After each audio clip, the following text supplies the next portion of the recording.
In front of me is TCL 205, and let me show you how to activate camera timer on this device. So at first, just open your camera app, and then find and select settings, click on countdown duration here, and now you can pick 3 or 10 seconds delay. So let me choose 3 seconds, and now you can grab a picture with this delay. So here you will be able to read the countdown.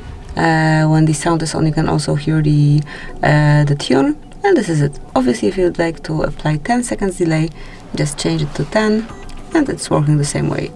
Then to switch off countdown duration, just tap on off, and timer is no longer active. So that will be all. This is it. Thank you for watching.